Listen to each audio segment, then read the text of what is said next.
Aujourd'hui, c'est le dernier jour, la troisième conférence que nous allons réaliser.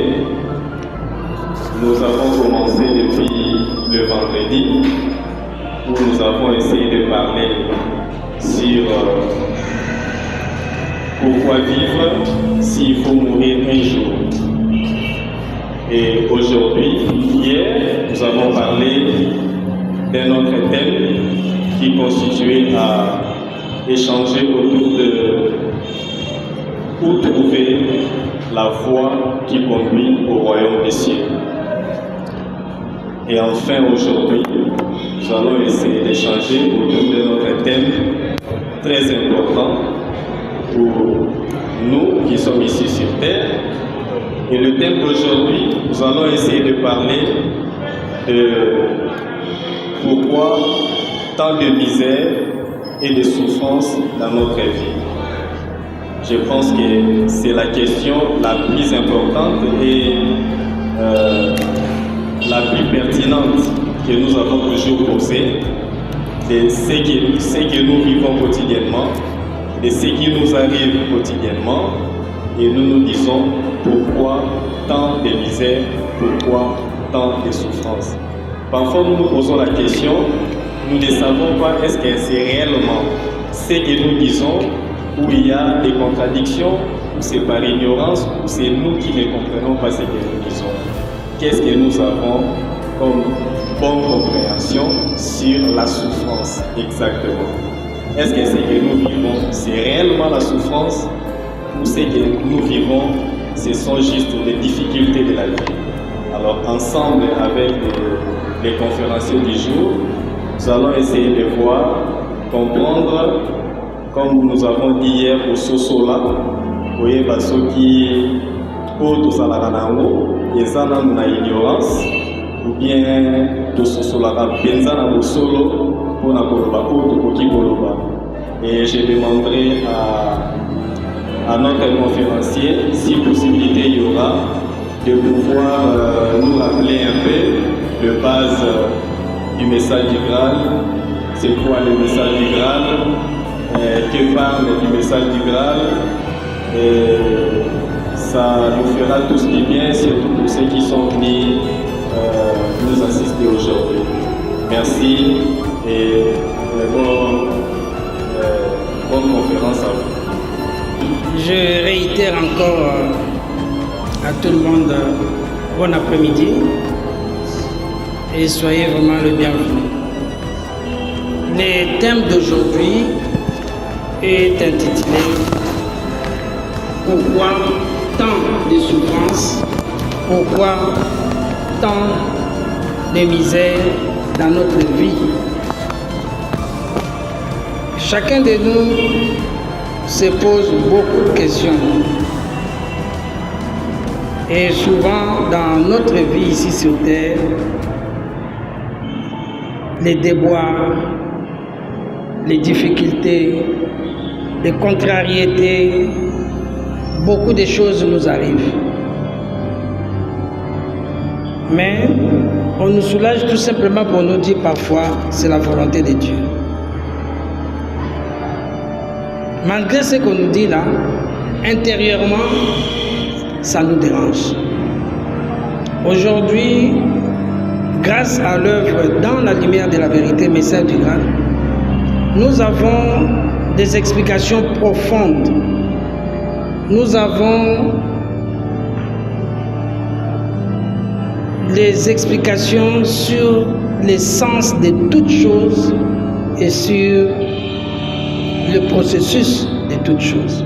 Parce que le Seigneur Jésus, dans Jean 14, verset 26, nous a promis l'arrivée de la vérité. Je vais les citer, il nous a dit, si vous remontez un peu dans Jean 14, verset 15 à 16, « Si vous m'aimez, gardez mes commandements.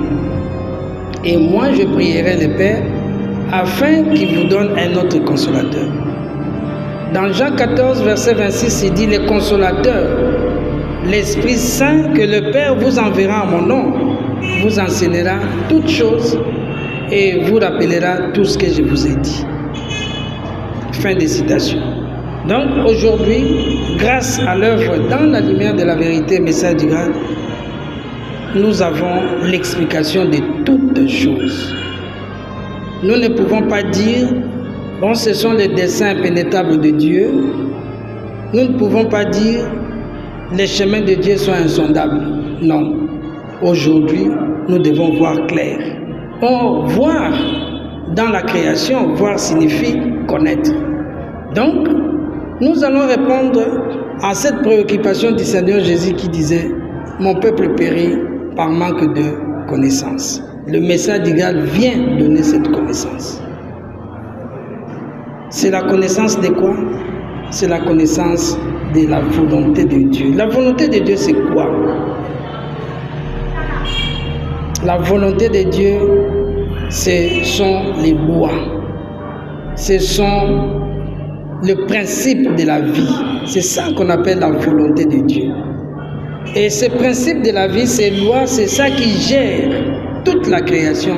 C'est ça qui gère la vie. C'est ça qui fait que la vie soit la vie. Sans les lois, sans ces principes-là, il n'y aurait pas de vie. Alors, quand on connaît ça, quand on les comprend, on comprend aussi tous les processus de la vie. Alors, le message d'Igal, c'est cette explication de ces processus-là, de ces principes-là, de ces lois-là. C'est ça le message d'Igal. Le message d'Igal n'est pas une religion. Ce n'est pas une église. Ce n'est pas une secte. Ce n'est pas une science occulte. Pourquoi est-ce que le message d'Igal n'est pas une religion? Parce qu'il n'y a pas de dogmes dans le message d'Igal. Les dogmes sont des pensées, des idées humaines qu'on a essayé de racoler à la parole de vérité apportée par des prophètes et les fils de Dieu. Or, l'être humain n'est qu'une petite créature. Qu'est-ce qu'il peut apporter dans la grandiose création? Donc, les dogmes sont nuisibles. Le message d'Igal n'est pas dogmatique. Il n'y a pas de dogme dans le message d'Igal. C'est pourquoi le message d'Igal n'est pas une religion. Comme le message d'Igal n'est pas une religion, le message d'Igal n'est pas une église parce que les églises sont issues des religions. Les églises dépendent de ce que les religions donnent. Alors le message d'Igal n'est pas une église. Le message d'Igal n'est pas une secte parce que il n'y a pas un gourou qui vous dira que moi, j'ai été visité par Dieu, il m'a parlé, il m'a dit ceci, et puis il crée son groupe et il devient le père spirituel de tout le monde. Non. Le message d'Igal n'est pas ça. Le message d'Igal n'est pas une science occulte. Pourquoi? Parce que l'occultisme, c'est la bêtise. La plus grande bêtise qu'un être humain puisse faire, c'est d'aller pratiquer l'occultisme. Parce que, au fond, comme l'a dit l'auteur du message d'Igal, c'est lui qui demande aux autres de pratiquer l'occultisme ou qui enseigne aux autres l'occultisme. Il leur offre des pierres au lieu de pain. Et il montre par là qu'il n'a aucune connaissance, même la moindre, du processus réel de la création. Il est moins qu'un élève qui ne connaît pas la matière. Donc, l'occultisme, c'est la bêtise, la plus grande bêtise qu'un être humain peut faire. Le message d'Igal n'est pas une science occulte, n'est pas de la mystique, n'est pas de l'ésotérisme, n'est pas aussi le spiritisme. Parce qu'on n'invoque pas les gens qui ont quitté la terre. C'est lui qui quitte la terre. Il est ignorant, il va de l'autre côté. Il devient sage. Qu'est-ce qu'il connaît de plus? Peut-être il sait tout simplement qu'il continue de vivre. À part ça, il ne connaît plus rien. On va l'invoquer pour lui demander quoi? Le message d'Igal n'est pas dans ce sens-là. On n'invoque pas, comme le spiritisme, les gens qui ont quitté la terre. Donc, le message d'Igal, c'est la vérité entière. C'est la parole pure et authentique, issue de Dieu. Si, par exemple, nous avions raté Jésus, Jésus était venu sur terre, Jésus nous a parlé, mais Jésus n'a pas écrit. Aujourd'hui, grâce au message d'Igal, on ne peut pas dire qu'on a raté Jésus. On récupère ses retards. Parce que le message d'Igal, c'est la même parole que celle que Christ Jésus a apportée. À l'époque, Jésus parlait en parabole. Aujourd'hui, avec l'intellect de l'être humain qui est vraiment très développé, le message d'Igal explique les choses de façon élargie, mais sur le même enseignement, parce que c'est issu de la même origine. Pourquoi tant de misère? Pourquoi tant de souffrance? Chaque fois que l'être humain est en détresse, il lève les yeux vers Dieu et il pose cette question. Pourquoi je souffre? Pourquoi je suis dans cette situation? Qu'est-ce qui se passe? Mais les gens qui lisent la Bible, ils savent que quand vous ouvrez Galates 6, versets 7 à 8, il nous est dit, ne vous y trompez pas, on ne se moque pas de Dieu. Chacun récoltera ce qu'il a sémé. C'est écrit dans Galates. Ne vous y trompez pas, on ne se moque pas de Dieu. Chacun récoltera ce qu'il a sémé. Comment, dans le sens du message d'Igal, cela peut être expliqué? Nous tous, nous savons que le créateur de tout, c'est Dieu. La création, c'est son œuvre. Cette œuvre qu'on appelle la création est une œuvre vivante. Comme notre corps là est vivant, nous-mêmes nous sommes vivants. La création aussi est vivante. Mais qu'est-ce qui fait vivre la création? Qu'est-ce qui fait fonctionner la création? Qu'est-ce qui fait que la création soit cette œuvre-là vivante? Ce sont les principes de la vie. Ces principes qu'on appelle loi.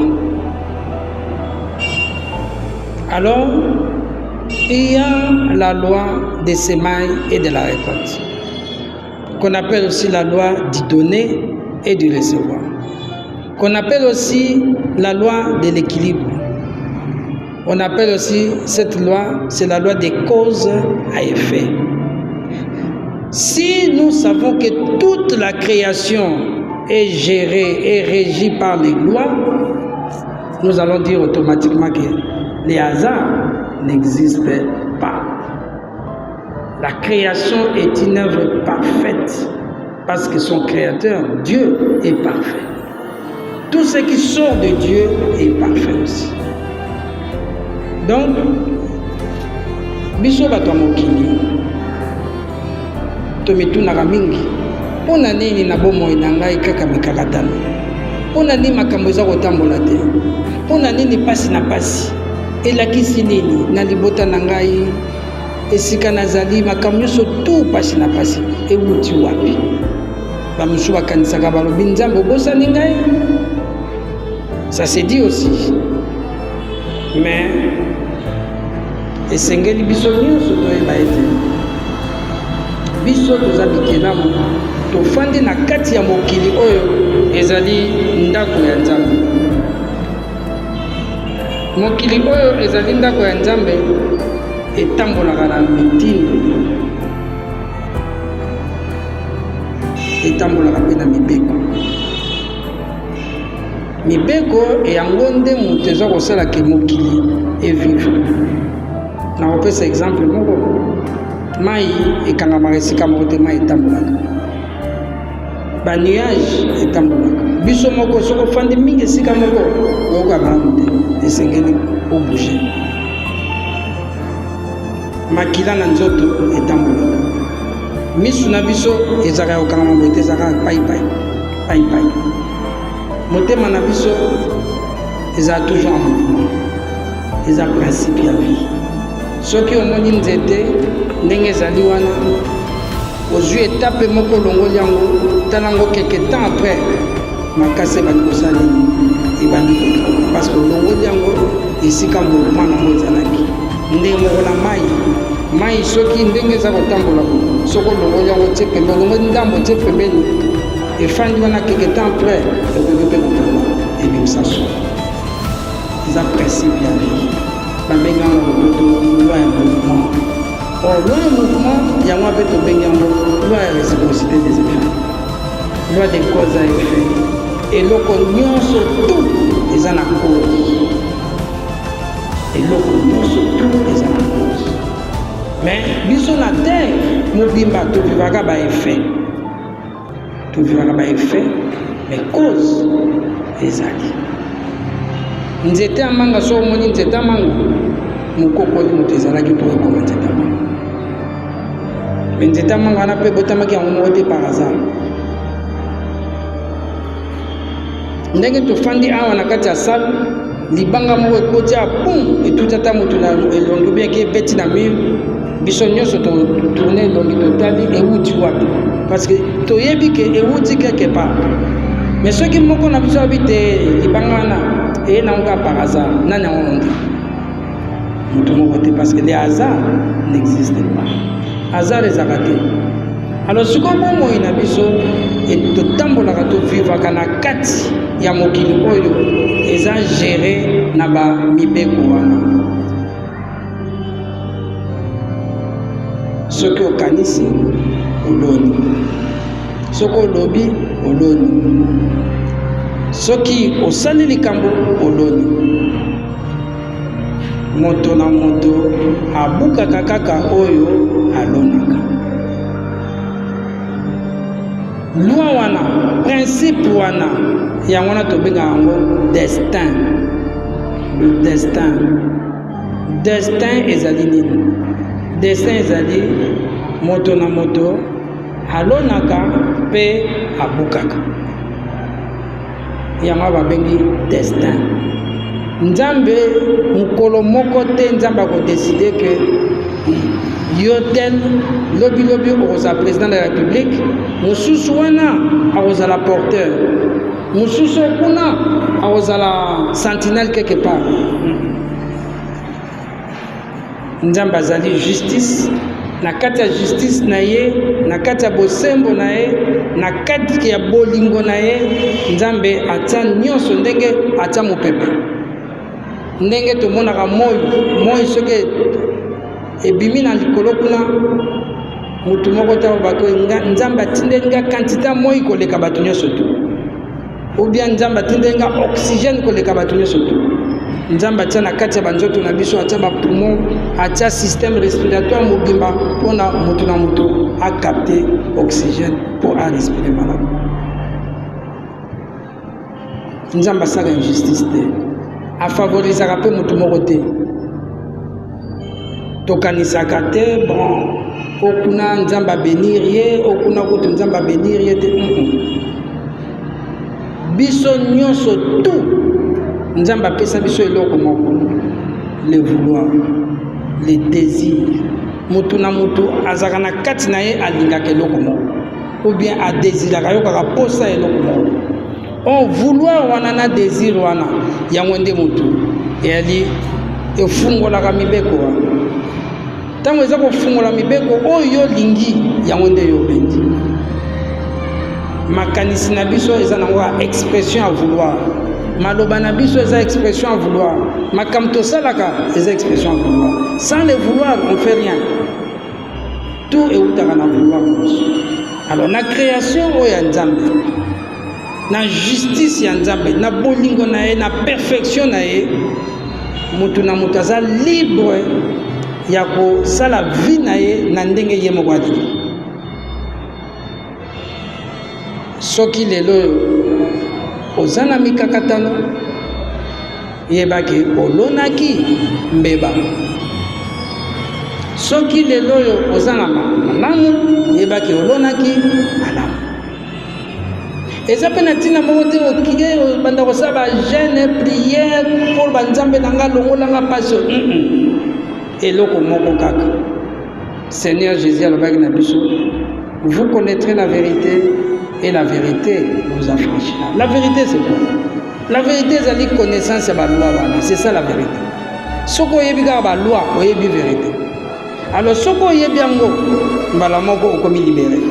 Pamba te okoki ko changer destin na yo. Mutu mususu a changer destin na yo. Toyokaka ba musicien na biso ta musu ba yembaka balobaka nini eloko baba ne vient ni de l'Orient ni de l'Occident mais Voilà, la bénédiction ne vient ni de l'Orient ni de l'Occident.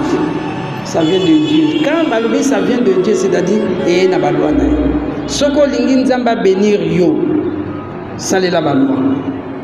Côté nakati ndenge balwa et salaka salela yo et si ozo bénédiction. Malheureusement, biso totikala ta mukolo moko te kokanisa ke volonté nzambe eza eloko mosusu. Bolingo nzambe eza eloko mosusu. Bolingo nzambe ezali mibeko. Bolingo nzambe koyoka bolongo na mibeko te. Bato mingi base posa la question, mais nzambe aza wapi? Ndenge nini bato baza kosufrir? Ndenge nini bato baza bo? Ndenge nini misère abo? Nzambe aza wapi?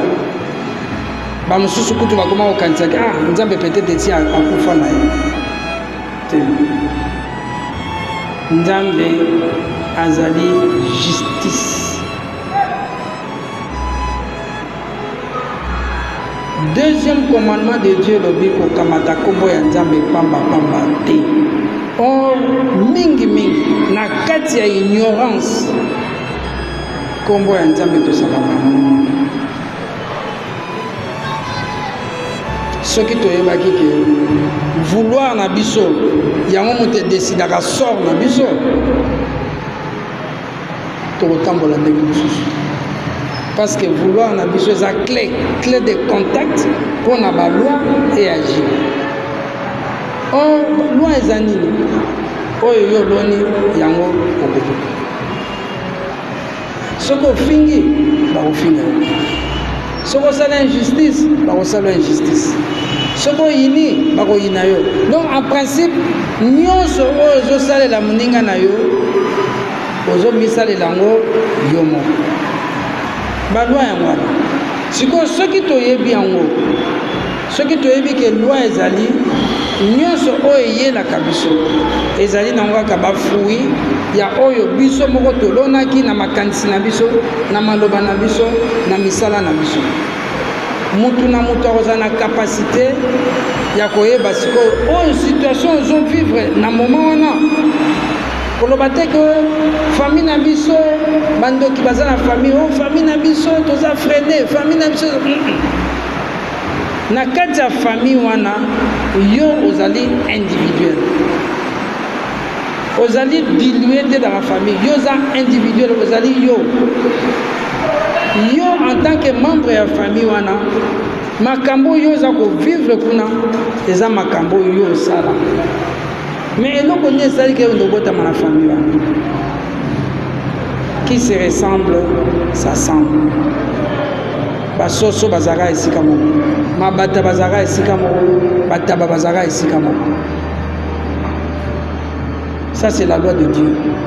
Tant que tobotama na ma famille, c'est cette loi-là.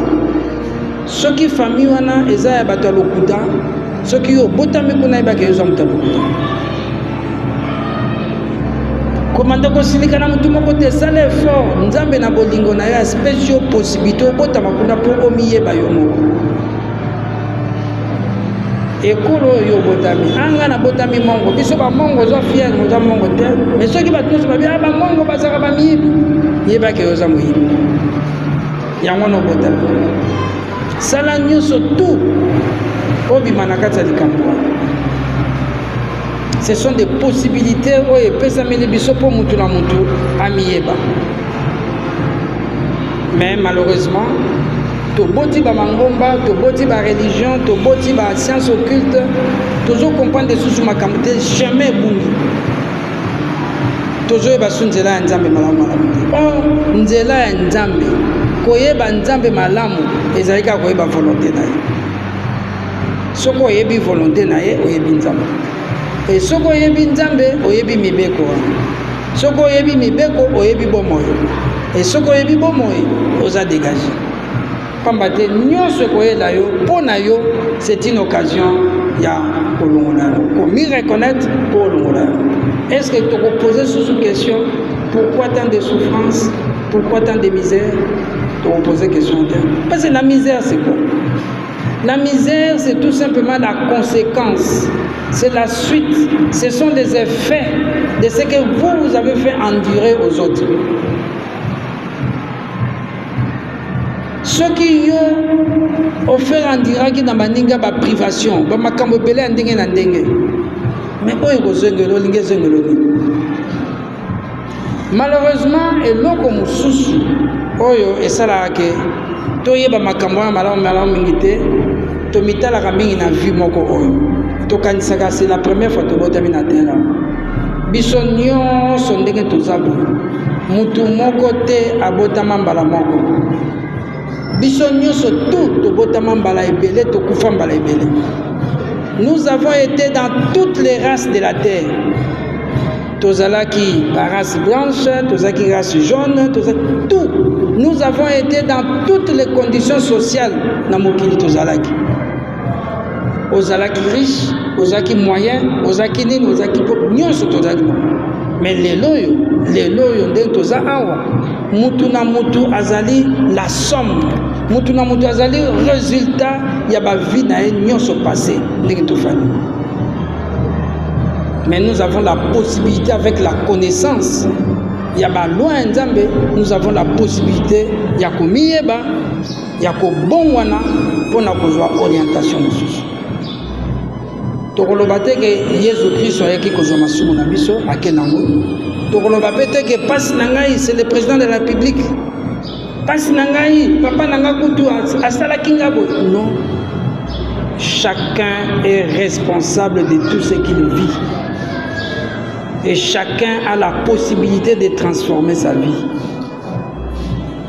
Mais il n'y a qu'une seule chose, avoir la connaissance des lois de Dieu. Nakotanga extrêmement qu'on a besoin un message grand.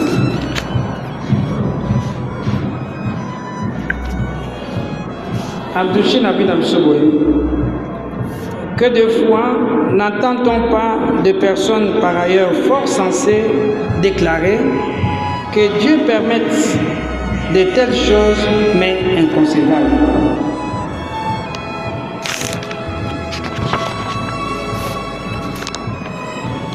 Or, ce qui est inconcevable, c'est que des êtres humains puissent tenir de tels propos. Cette remarque montre à quel point Dieu est petit à leurs yeux. Il donne ainsi la preuve qu'ils se l'imaginent comme étant un Dieu qui agit arbitrairement. Mais Dieu n'intervient jamais directement dans toutes ces petites et grandes misères humaines que sont les guerres, les malheurs et autres vicissitudes terrestres. Il a, dès le commencement, tissé dans la création ces lois parfaites qui effectuent auto-activement dans l'incorruptible travail, si bien que tout s'accomplit avec une précision extrême et se réalise éternellement, immuablement. Tout favoritisme, de même que tout désavantage, se trouve par conséquent exclu et toute injustice est à jamais impossible. Dieu n'a donc nul besoin de s'occuper particulièrement de ces choses. Son œuvre est sans lacume. Oh, bitumba bagere za isikabo. Oh, batu baza kokufa nzala kuna. Oh, kuna baza kosala boye. Ndenge nini nzambe aza kotolere makambo. Wana elakisi oyebi nzambe te. Makambo wana nzambe ata moke te. Pona nini? Nzambe asala œuvre na ye ezali parfaite. Makambo nyonso na kati biso tanto ye, tanto tangaka Bible, balobi na biso après avoir tout créé, Dieu a trouvé que tout était comment? Tout était bon. Il n'y avait pas le mal. Il n'y avait pas de misère. Il n'y avait pas de souffrance. Dieu ne veut pas de misère pour son peuple. Dieu ne veut pas Batouba Mona passe à l'ignarante. La preuve est que Nani a la difficulté pour respirer. Nani. Moutouma a la difficulté à respirer. Ce qu'on a la difficulté à respirer, c'est maladie. Nani a la difficulté pour aller à la pomme. nzambe mpona kolia atiela biso minu wana eza komarche biloko asali système digestif mpo biloko nyonso to eza marche ekende bien epuis lobilobi esamaka nango kosa mais biloko ya kolia atieli biso banzete ya manga atieli biso ebale bambisi atie banyama na zamba atie biloko nyonso tu ye wana kaka moto alingi bato basouffrir souffrance ewuti wana misère ewuti wana nakopesaka exemple moke biso nyonso tu tozalaki bana na kati ya bandako mpe ya baparent soki papa alobi na ndako bino nyonso bana na pokwa bino nyonso na 19 fo boza na ndako au lieu que yo banda kozongaka na 19h okoma ozongaka 22h 23h papa oza na esengo na papa oza na esengo yo moko okotisi na kati ya bomoi no na kati ya ndako wana okotisi bapasi badifficulté baincompréhension parce que otosi mibeko wana c'est la même chose soki biso nyonso tu tobandaki kolanda bamibeko ya nzambe soki tolandaki na bolingo na ye kuta kopesa biso 10 commandement lisusu so tolandaki mitindo na ye bamikakatano engaki ezala te soki botali bamitindo oyo ya nzambe tozwi koboma te koyiba te kobuka lokuta te soki tolandi yango nyonso tu bozoremake ke ezoprotege biso pamba te soki obomi bakoboma yo soki okosi bakokosa yo soki oyibi bakoyiba yo parce que soki okosi olondi kokosa okobuka nini kokosaka donc na bolingo na ye atili biso bagarde fou mpo bamakambo ya mabe ekwela biso te mais biso mo tozovivre ndenge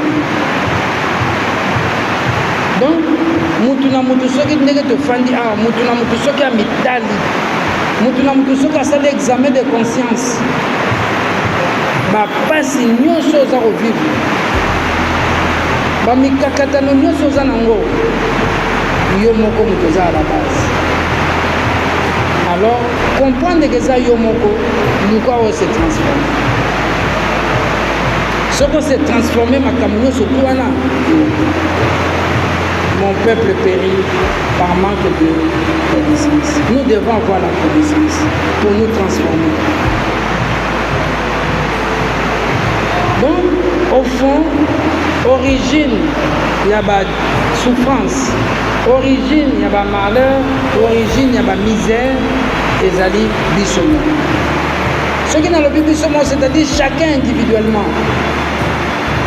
Mutu na mutu est à la base ya makambo ezoyela ye toloba o bebe abotami lelo bebe aza na angelu ya nzambe bebe aza angelu te bebe wana aya na terre peut-être 1000 fois bebe wana peut-être azalaki mutu moko malamu peut-être pas azalaki mutu moko mabe mais lelo aza bebe mais ntango akokola biso moko tokóma ye moto bi babotaka mwana kasi babotaka motema te pamba te makambo akoma osala okomi kokama pourkoi parce mutu na mutu aza na nzela na ye mutu na mutu mpe ndenge toye boye aza na makambo oyo ye asala mais aye mpo abomisa donc soki tomituni mpo na nini mikakatano mpo na nini misère mpo na nini basouffrance na bomoi na biso réponse ezali parce que toboyi tolingi te kolanda nzela ya nzambe toboyi kolanda balwa na ye nzela ya nzambe ezali te okende église oyembi obini opesi mabonza ce n'est pas ça c'est pas la voie de Dieu. Jésus alobaki mon peuple périt par manque de connaissance. Il n'a pas dit mon peuple périt parce qu'il ne va pas à l'église. Alobaki en côté. Il n'a pas dit que mon peuple périt parce qu'il ne prie pas. Alobaki en côté. Alobaki que mon peuple périt parce qu'il ne connaît pas mon nom. Alobaki en côté. Mais alobaki mon peuple périt parce qu'il manque la connaissance. Mais c'est quelle connaissance? Connaissance c'est la loi en Nzambe. Parce que ceux qui te disent la loi on a bien, chacun devait régler sa vie. Mutu na mutu angai ko bongisa bomoi ne selon ba loi. soki nakosi baokosama naokosama soki nayibi bato mpe bamoninga te bonayiba kasi soki oyibi bakoyiba na oyiba te. C'est comme ça, parce que moto no moto abukaka koyo alona. Donc chacun de nous destin na yo eza na maboko na yo. Soki destin on est baby yo moto bebisi. Soki po linge bonga yo mokoka. Alors lelo yo message digal eye pona epesa biso ba précision na makambo nyonso wana po mutu na mutu ayeba que chacun de nous est responsable de tout ce qu'il est en train de vivre. Mutu na mutu aza responsable. Tolobaka ta mosusu omona mwana moko kuna amelaka bazododo amelaka balotoko lobilobi nzoto ebebi obia ye moko ta ta ndenge abebisi nzoto il est responsable. Wana eza image tomoni ye mais biso nyonso vi na biso mobimba chacun de nous lokola mwana wana chacun de nous abebisaka vi na ye nani yango akontrolaka bapense na ye moto moko te et pourtant badega eutaka mingi na makanisi soki okaniseli mutu mabe soki oyini mutu soki okaneli mutu okange mutu kanda na makanisi no ozomisala mbeba yo moko yango wana Seigneur Jésus mpo aide biso alobaki linga moninga na yo ndenge omilingaka yo moko parce que na kati ya bolingo wana okoseme le mal te mutu moko te na kati ya bolingo peut semer le mal. Celui qui aime le prochain il va semer le mal. Non. Ake kutu musika ayebisi biso bo se venger te na vie. La vengeance non. Parce que ceux qui ont se venger au semer au récolter. Abi à moi la vengeance, à moi la rétribution. Pourquoi? Parce que ngai nazaba loi. Vengeance, rétribution, ils ont la carte de loi, moto akobuka o alonaki. Mais yo, linga ennemi na yo, sambela pona mutu aza ko saloma be. Nani yango alanda conseil mututa. Alors, ce que vous avez conseil, ndenge olingi bombo nyo comme malamu. Ce que tangi message digal okomona esika moko balobi na biso mabango na lopoto gardez pur les foyers de votre pensée, vous fondez ainsi la paix et vous êtes heureux. Donc ceux qui déjà au côté ici pureté on en a 4 c'est la paix parce que vous aimez l'amour vous allez récolter quoi? L'amour, la paix. Quand vous aimez le bien vous allez récolter quoi? Le bien non. Mais si vous aimez la colère, vous récoltez. Si vous aimez la jalousie, vous récoltez. Si vous aimez Koyina ou bien que dédaigner Baninga, vous récoltez. Nous sommes obligés de vivre les uns à côté des autres. Les prochains, Azamutu Oyo, na yende oko forger destin na malam. Ko minimiser munigati. Soko minimiser mutu yo pe ba ko minimiser. Soko ridiculiser mutu yo pe ba ko ridiculiser. Alors muko ba ko sala yango ola la pongite okoyoka pasi tout ça ba difficulté ba misère et côté lio moyens à souffrir. La connaissance libère. Koyemba, kobina, kosala jeune, ce n'est pas ça. Soko lingi, ba difficulté, ba makamone kende, yo bongwana kati, bongwana. Devenez nouveau. Ndenge Jésus a dit Nicodème, il faut naître de nouveau. Botama esika. Ko botama esika, tama kamiso pembeni, joa mibeko nzambe tana bomona. Banda ko vivre. Les 10 commandements de Dieu, les 10 commandements. Clé, secret, il y a réussite dans la vie. Secret, il y a la misère. Secret, il y a la souffrance. Les connaissances, les 10 commandements, appliquez ça dans votre vie. Appliquez. Appliquez. Il faut que nous soyons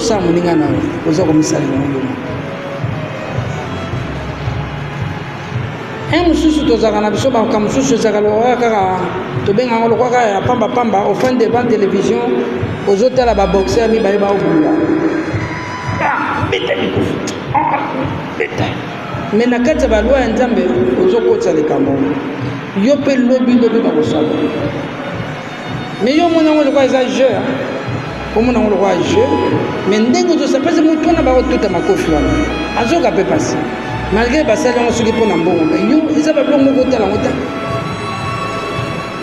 mais yo mikotisi sentiment na kati ya makambo wana olingi kutu babete tso babete makile bandobi ma yo sepeli yebaki yope mosala na obete la bino histoire moko mwana mwasi moko abotama na États-Unis mwana mwasi wana abotami aveugle et puis aza infirme ya makolo mwana mwasi wana baparent na ye bazokomprendre te ndeni mwana banda abotamaki na mboka na biso toza na possibilité ya koede na bamakambo wana mingi parce que science s'est développé makasi mais ezosimba te qu'est-ce qui se passe bakendaki kokutana na mwasi moko komona eyalaki Susan Rice mwasi wana ye azalaki lokwa voyante alobi mwana mwasi oyo na vie passée na ye azalaki na Grèce antique na ba avant Jésus abota azalaki na Grèce antique bazali kozwa ta mosusu ba prisonnier so basali bitumba bazwi prisonnier batie wana prisonnier abunda na Lyon tozauta wana bafilme mais eza makambo esalama eza osalama kala alors ye koya afandi na bagradin ndenge Lyon azosala azotishekite motu wana azonyokola ye esale bien aza koyokango elengi bazalaki susu na système mosusu soki bakangi baprisonnier de guerre bakozwa banini ebende batie na moto batie na miso mpona boba bango miso ye bageste nyonso bascène wana nyonso ezosala bien. Elle ne faisait pas ça. Mais hier, Ezaki elengi pona ye. Elle aimait ça. Tango akufi, azonga yo kobotama. Abotami aveugle, abotami infirme. Suite, il y a esengo azaki nango ya komona badinga ba souffre. Na kati ya mokilo makambo ebele to vivaka to ebaka teke ewutaka na bavi na biso mosusu aka mwasi moko boye na vi oyo abotaka te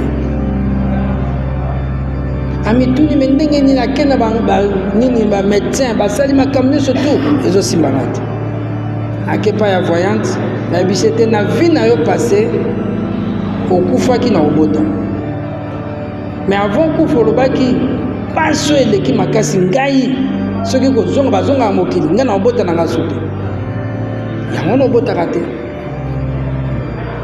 mais biso awa bakoloba nini te basisaki mbongo libala te eske bopesaki liputa tata mwasi bapesaki te ça c'est l'ignorance likambo eza na kati ya bomoi na yo moko mais toyebaka te ce qui fait que la raison d'être l'explication ya bamisère l'explication ya basouffrance nyonso eza na kati ya loi wana chacun récoltera ce qu'il a semé mais bamisère wana basouffrance wana mpona biso ce sont des occasions pour tomiyeba eza na kati wana bolingo ya nzambe eza na kati justice ya nzambe eza na kati mpo mutu na mutu azwa occasion ya kobongwana au lieu lelalela au lieu se lamenter au lieu se plaindre ofandi nie oremercie nzambe merci opesi nga occasion na miyeba mepesa nga force na meka koandire makambo nzambe akopesa force mais soki oza komilelalela oza kosala makambo koyimayima lelo oyo tobongola meme kosambela na biso ekoma mabondeli pamba te pasi teleme eleki ale tokoma kodeka kobondela na église alors que tozaka na posa eloko moko la connaissance soki tozwi connaissance bamakambo nyonso to ozala mosuku alors mpona koclôturer na kotanga extrait mosusu na kozwaka na message grand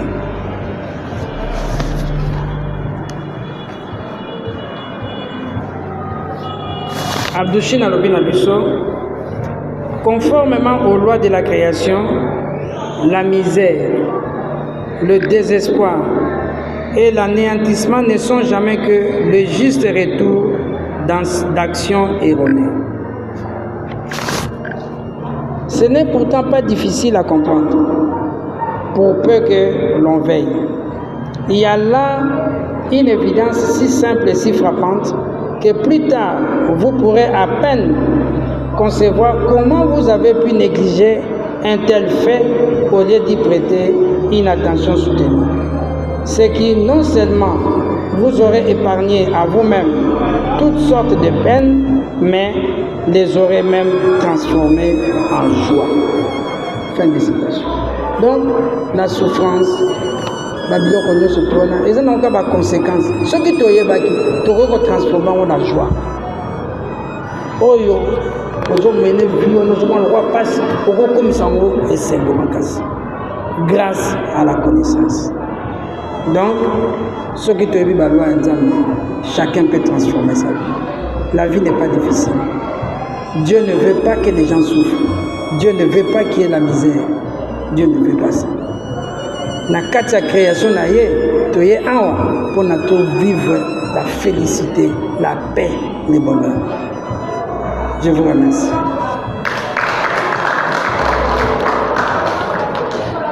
Et sur les conférenciers, aujourd'hui sur Terre, nous remarquons que nous tous n'avons pas la même vie. Il y a la différence, il y a les inégalités. Il y a certaines familles qui vivent très bien par rapport aux autres. Alors, allez-vous nous donner comme réponse sur cette question concernant ces inégalités? Merci beaucoup. Soki biso nyonso tu tozalaki lokola bandeke bamwano nyonso tu baza ndenge moko, bazalaka na geste moko, bazalaka na mouvement moko, bazalaka ndenge moko, bataba nyonso tu baza ndenge moko. Mais biso baêtre humain toza na eloko moko eza kodiférencier, c'est le vouloir, le libre arbitre. Chacun de nous est doté du libre vouloir. Le libre arbitre, c'est ça qui fait qu'il y ait inégalité, qu'il y ait différence entre les hommes. Parce que chacun se détermine selon son vouloir. Chacun fait son choix. Devant plusieurs possibilités dans la création, chacun fait son choix. Chacun veut vivre sa vie selon son choix. Or, ceux qui besoin sur tout Olanda qui volontaire, Olanda qui va loi wana to viva qui en na kati ya ba choix na biso, inégalité na biso na différence na biso, ingeke za te différence que toujours déplorer les lois. Ba musu bazana pasi, ba musu bazana pasi. To kanisaka parce que soto mo ni tazana mbongo mi to kanisa za pasi te. Mais bazana ba maladie musu chronique na kati ya famille na bazana ba cancer. Oyebi te, bazana mikakatano ebele, oyebi te.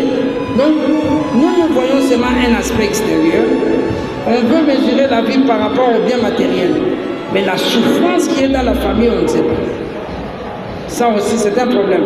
Mais les inégalités entre les hommes, la différence entre les hommes, c'est quelque chose de tout à fait naturel.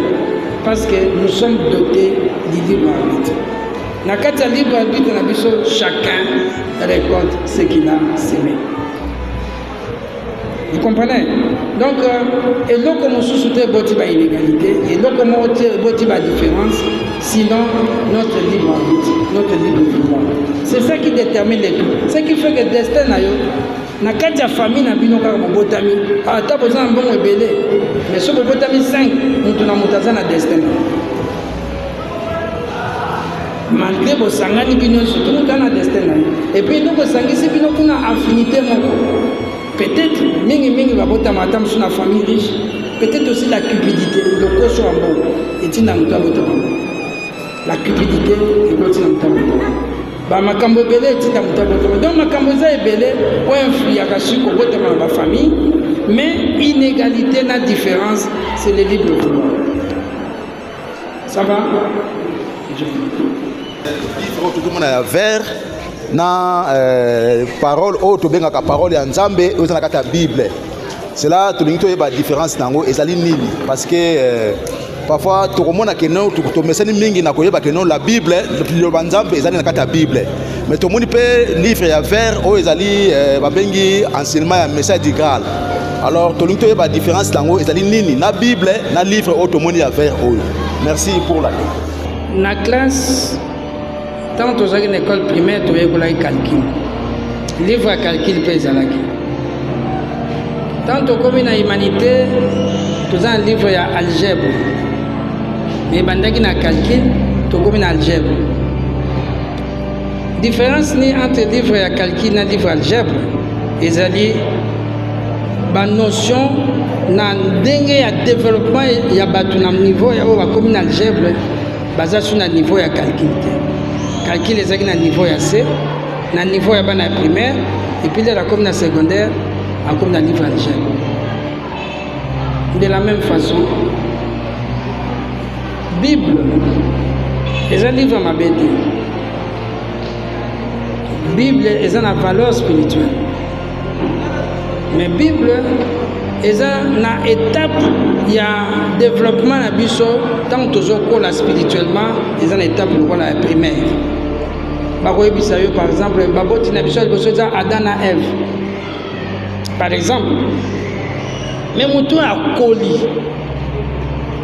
oyo akoli na molimo oyo aza susu bébé spirituel te soki Adam na Ève baza baboti na biso tolobi te ke Bible ekosaki ya na niveau wana c'est normal, mais na niveau oyo okoli oyebi ke mindele mibale bakobota mutu mondo te.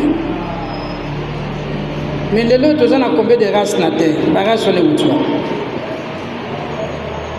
Tu as vu les sous que pour nous, tu as les qui sont babalani, baboti, babengango consanguinité.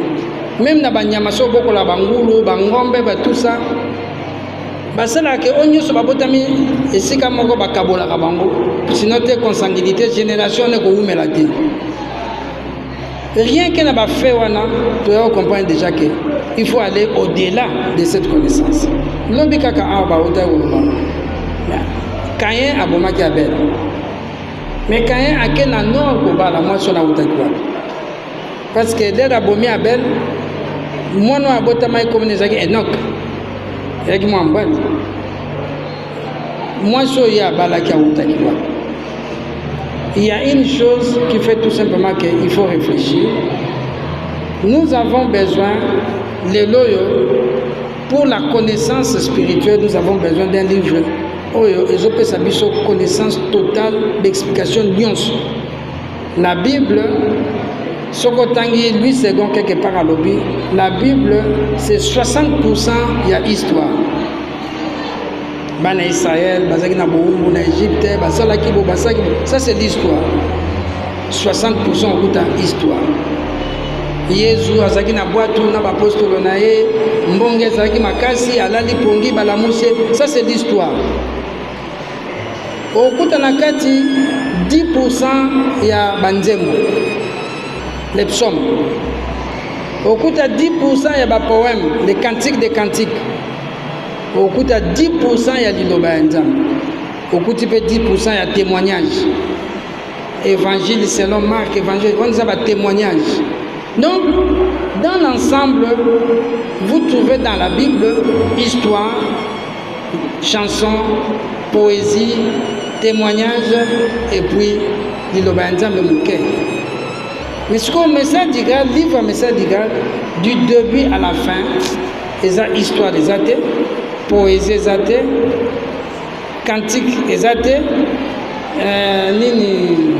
témoignage des athées, il n'y a que l'explication de la volonté de Dieu du début à la fin.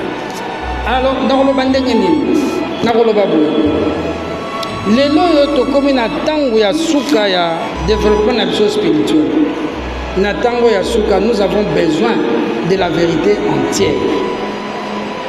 Ce que tangi na Bible au komona batie les commandements de Moïse a pesaki. Tu ne tueras pas, tu ne voleras pas. Et ce qui va. Au côté de témoignage dans l'évangile, Jésus vient expliquer pourquoi vous ne devez pas tuer. Parce que celui qui tue par l'épée périra par l'épée. Mais l'élo dans le message du gars, vous disiez maintenant comment celui qui tue par l'épée va périr par l'épée, le processus. Vous voyez la différence. Donc le message du gars explique le processus de tout. Bible l'obisson mutakufi a dans ses jours de mort. Il attend le jugement dernier. Le message du gars explique le processus de la mort. Qu'est-ce qui arrive? Où va celui qui décède? Comment ça se passe? Donc c'est l'approfondissement de tout. La différence c'est que le message d'Igal explique la vérité entière. La Bible énonce la vérité. Annoncer qu'à la vérité ça va. Et puis vérité c'est le message d'Igal. C'est ça la différence. Donc la Bible c'est un tremplin qui vous permet d'accéder à l'évangile éternel. C'est un tremplin. Ou bien c'est un pont. C'est un pont qui fait accéder les gens à la vérité entière. Mais il ne faut pas s'arrêter au niveau de la Bible. Il faut traverser les ponts pour rencontrer la vérité. Merci pour la parole.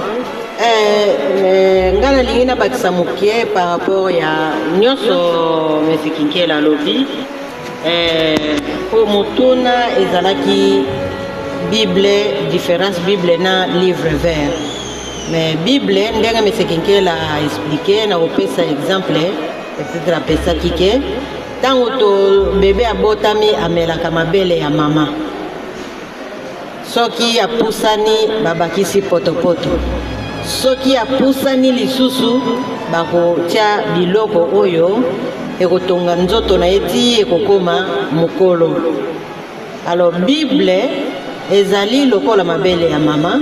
Sikoyo biso bikelamu tozalaki na posa ya boyebi ya vérité. Tangu tozwi Bible tozali lokola ba bébé. Sikoyo tokoli tozana posa ya biloko oyo etongaka molimo. Donc elimo na biso ife ekola tozana posa ya boyebi mobimba. Sikoyo elo mususu na lingina loba boye. Tangu tozotuna différence entre Bible na livre vert. Batu mususu pe bazana mikanda na bango basalelaka. Bible pe ye moko azana ba Bible ebele ba kombo ebele. Pona koloba ke boyebi la vérité oyo biso tozana ngo posa esuki kaka na mikanda oyo bapesa biso te. Et puis mikanda wana oyo bapesa boyebi nyonso eza na kati te. Lelo yo mokili mobimba ozala na Bible, ozala na mikanda mususu yo tangaka. Lelo yo ndenge tokomi na ngonga oyo tokomi tozali na posa ya boyebi mobimba la vérité oyo lobi motone ezalaki où trouver le chemin ou la voie qui mène vers le royaume des cieux. Tokozwa yango na liloba. Donc liloba wana nde la vérité wana yango nde kopesa biso nzela ya kozonga na paradis oyo ezali mboka na biso. Nakanisi biso toye na conférence awa. Na conférence tango toye awa nakanisi na bisika mosu pe tokendaki ezala ke non. Donc to banda activité to sambela. Mais na remarqué que na message du Graal awa tango balabi to sambela. To sambelité quand on a monté bande activité deuxième préoccupation là les aligner effectivement ngai moko nazali porter des croix du message du Graal mais to lingi pe to fongola pe ba mususu na mutuna na kotuna to mona ka bata message du Graal balataka ba veste ya ba noir na ba chemise ya pembe to mona ka pe bataka isine moko awa na netinga moko pe na na isine yango pe awa ni la solo bawa mais peut-être parfois ceux qui ngana yebi mais peut-être parfois ndeko musa yebité na ndenge tovandi awa peut-être exemple tuna pe ko tuna mame na cadre ndenge pe na tuni pe ko fungala pe baninga mususu yango na lingi to yeba nanu deux préoccupations wana to banda activité de sambelité et puis ndenge to lataka ba veste ya ba noir na ba bato remarka biso bato mo lataka ba veste na ba signe moko boya ba croix ngo ezan différent na ba croix mususu na moto muto na éclaircissement na merci. Bon, pour na ba veste basi balati ba veste tel Ma veste de toilette, vas y bali. Non, en principe, ma camion se trouve au volontaire, mais ça a toujours quitté, ça va propre, ça va bien. Ceux qui ont doit abîmer l'ibissoir, parce qu'on a beauté moko, n'andenge balata que ça a des ce qui vient de Dieu, il faut refléter ce qu'il est, sa grandeur, sa magnificence. Ceux qui n'ont qu'à dire ça, le président de la République a yé, pour y avoir un notable à Awa, pour asseoir là, on va l'attendre. Il y a le président de la République par rapport à Nzambe, Nandeki. Donc, pour dire tout simplement que à tout Seigneur, tout honneur. Pour Dieu, il faut porter et le bien. Nathan Wakala, Nabanza, Ndekwaza Landanga Boshua, Nathan Wakala, Sokolati bien. Babino, vous êtes bien en dimanche. Parce que c'est le dimanche que les gens s'habillaient très bien. Parce qu'ils allaient dans la maison de Dieu. N'est-ce pas? C'est ce qu'on disait. Donc vous êtes bien en dimanche. Donc en principe, c'est méconnaître la grandeur de Dieu, s'habiller n'importe comment pour aller au-devant de lui. Et c'est lui qui connaît la grandeur de Dieu, sa magnificence, sa sainteté. Il doit s'habiller en conséquence. C'est très important. Parce que c'est à son honneur que vous faites. Être bien coiffé, bien parfumé, au lati bien, au bongi si ça n'a pas toujours bien. Vous faites honneur à votre Créateur. Olobi, on a nini avant tout bandato sambelité. Qu'est-ce que signifie prier? Et comment prier? Les grands problèmes, c'est ça. On pense que la prière, on peut la faire n'importe quand, n'importe comment, comme on veut. Non. Nous avons dit toujours ça, la conférence introductive à l'étude de l'œuvre dans la lumière de la vérité. Cette conférence, ezali pona koyebisa bato ke na kati ya terre vérité ezali. Ndenge Jésus a prometaki, ndenge alobaki na Jean 16 verset 12 à 15, naza na makambo mingi ya koyebisa bino me boza na capacité ya comprendre nango sikoyo te me. Na ntango eza koya kuna mosungi mosusu na koya ye nde akopesa bino bosolo nyonso. Yango wana nde tozwa koyebisa bato nyonso tu tozwa kopesa bino bosolo. Même ceux qui otangi na Bible Jésus tango azokende foule ezolanda ye avant banda koloba na bato abanda basambela bato batanga la Bible Jésus aza kosambela asambela te so otangi ba acte des apôtres tango baapôtre bazokende bapaul banani bazokendesa ba makambo baza kosambela lelo oyo même losambo yango ekoma lokwa jeu losambo ekoma lokwa jeu na ndenge ndenge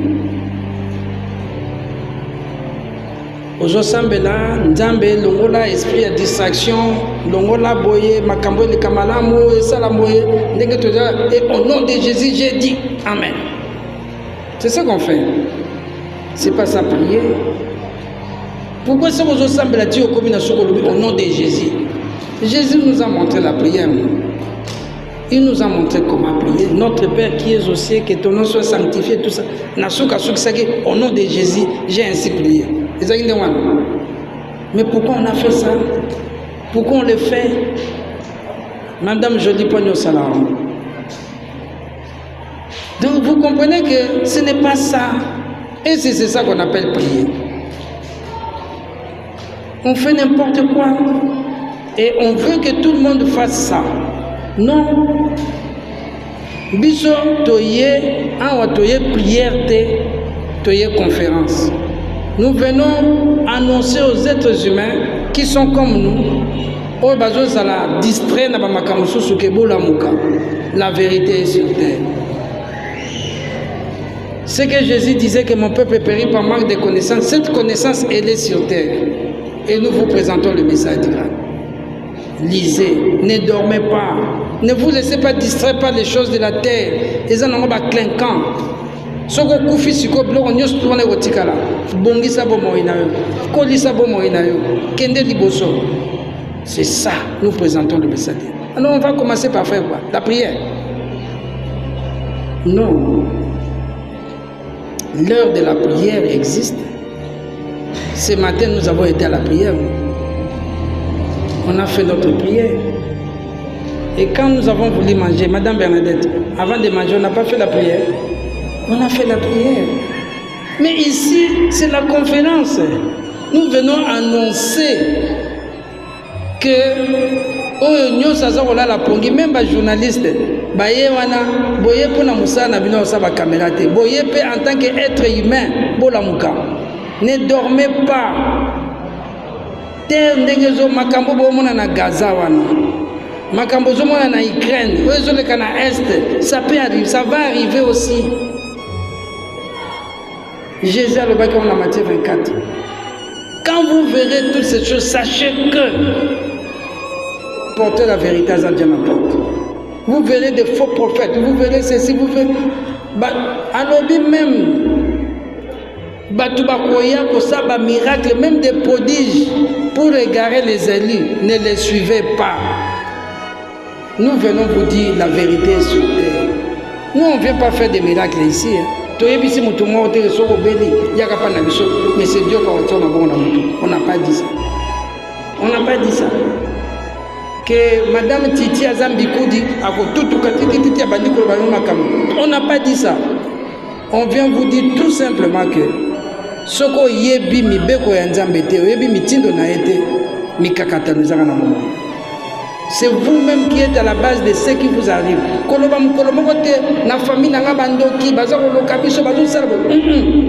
Toutes choses qui vous arrivent,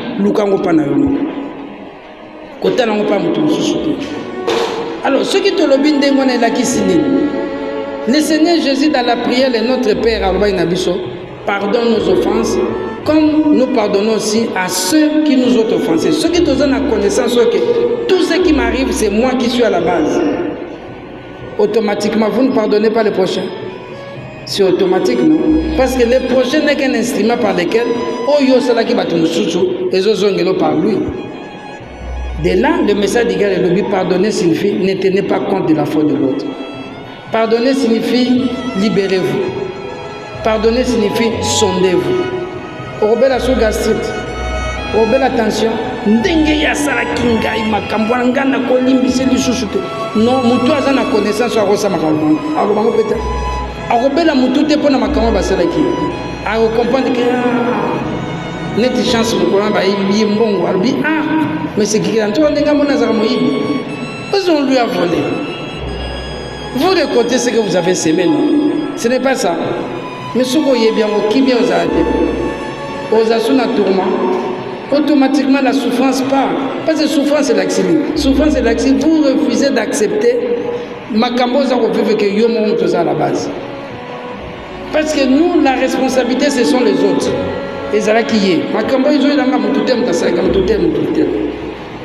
alors que ce n'est pas ça. Donc nous venons ici, non pas pour dire aux gens, bon, bon, cannabis, tout ça. Allez, vous allez répéter, on a zoba. Yesu nanga, Yesu nanga. Talangai, talangai. Nazamulai, nazamulai. Anasukisi, au nom de Jésus. Amen, amen. Bobeta mabok, bobeti mabok. Non, on ne fait pas ça. Parce que nous connaissons le véritable sens de la prière. On ne joue pas avec la prière. Le deuxième commandement de Dieu dit, ceux qui osent disposer au salamoté ne le faites pas. Ce qui était blasphème. Ensuite, la prière n'est pas une récitation. Ndenga na kubandoloba, kolonanga bidogro bani, kolonanga. Talangai kuna. Nazali mulai. Bon ndengi nini bino bozo répéter nga nazo bino. Mais wuti na kati na bino, oh prier ce n'est pas ça. Makambango wutiwa. Pourquoi on le fait? Alors maintenant, question vous allez pourquoi tout ça non, on ne peut pas le faire. Donc au fond, nous venons ici pour annoncer que la vérité est en bataille. Oh, il y a des gens qui font au pays à Monique et Makambo, il y a ça la qui lobby la vérité, mais nous avons fait notre devoir, nous vous avons annoncé parce que nous avons reçu, nous vous les donnons. C'est en donnant qu'on reçoit. biso tozwaki topesi bino oyo tozwaki. Merci.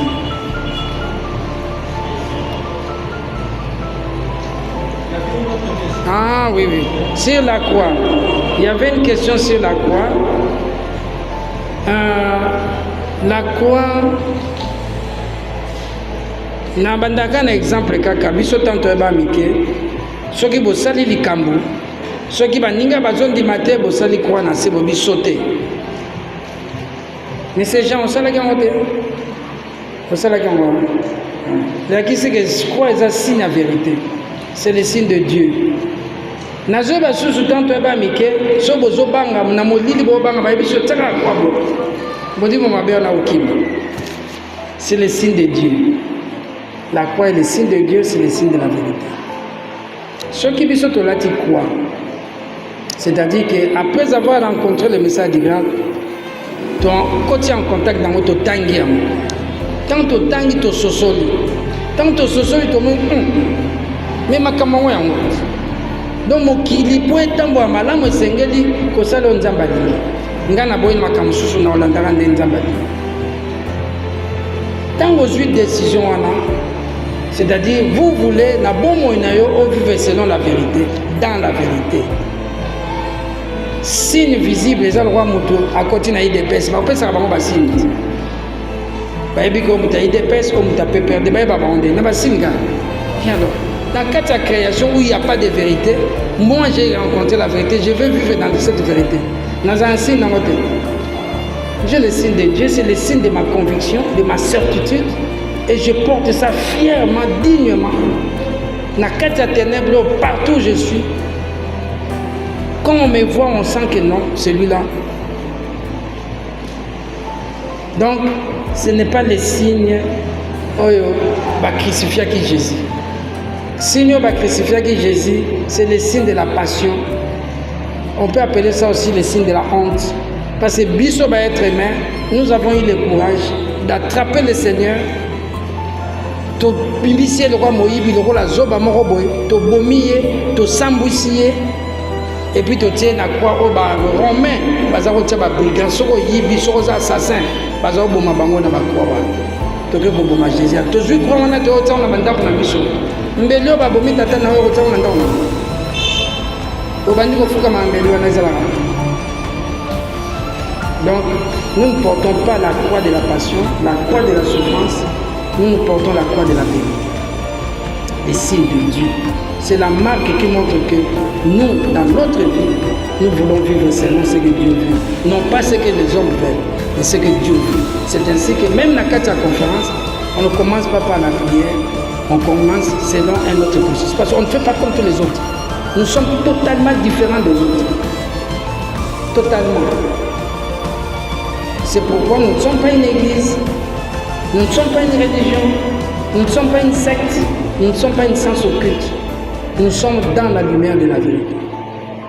Alors, là, la ligne est dans les médias, dans le qui soit, on a pensé au côté d'un message de la nous devons vous arranger. Si ma vie n'a pas été malobie, il faut approcher quand même le message du grave. Namekakoye bana bozino soki ezali penzani na sa l'expérience na lolenge na ngai moko na tana mpona yeba makambo ekokwa nini akokosa mpo akutana na message du grave na banzango. Merci. Soki omoni motu nyonso to alati kwa ndenge tolati awa totambola nango visiblement ndenge totambolaka totambola nango visiblement. Madame Bernadette, c'est ça soki eza ndokenda nango visiblement. Donc soki okuta Madame Bernadette alati kwa na ye visiblement otuni ye na osala ndenge te. Mais soki mpe possibilité wana eza te toza na banimero ya contact. Soki tosilisi tokopesa bacontact ya moko moko na biso bokozwa yango. Pour le moment toza na permanence te awa. Tokoluka place moko ya bien visible, accessible à tous pour na toute la permanence na biso oyo ekozala ouvert chaque jour de 8h à 16h pour recevoir les gens. Mais à part ça, ma contact téléphonique vous permettre d'entrer en contact na biso à tout moment, comme vous voulez, quand vous voulez. vous serez servi. Oui. Ah oui, à part ça, tous appels à l'émission de Karana Radio Ngunga, chaque mercredi et chaque samedi de 17h à 18h. Chaque mercredi et chaque samedi de 17h à 18h, l'émission de et de Karana Radio Ngunga. Si vous faites à 17h, au moins de l'Oran et Bandité, je vous suis à 17h30. Samedi, et à 17h30. Mais, déjà à 17h, vous êtes à la Radio Ngunga, vous avez déjà vu pour entrer en contact avec nous. Vous avez une émission. La conférence, ils ont le rôle aux Anakati océan, comme moi, l'Itanga, Mokebo, Yama et Koekuna. Mais, Kosuka dans la conférence, aller au-delà de la conférence. Sauf qu'au-delà de la conférence, c'est des livres. Vous devez, chacun doit entrer en contact avec ça et lire lui-même. C'est important. Mais ceux qui ont bandit Kotanga, tu as bandit Messana, tu vois que chaque mercredi de 18h à 19h30, tu as un cercle d'études, c'est-à-dire, tu as un message de gars, tu as un ici Kamoko, tu as approfondir.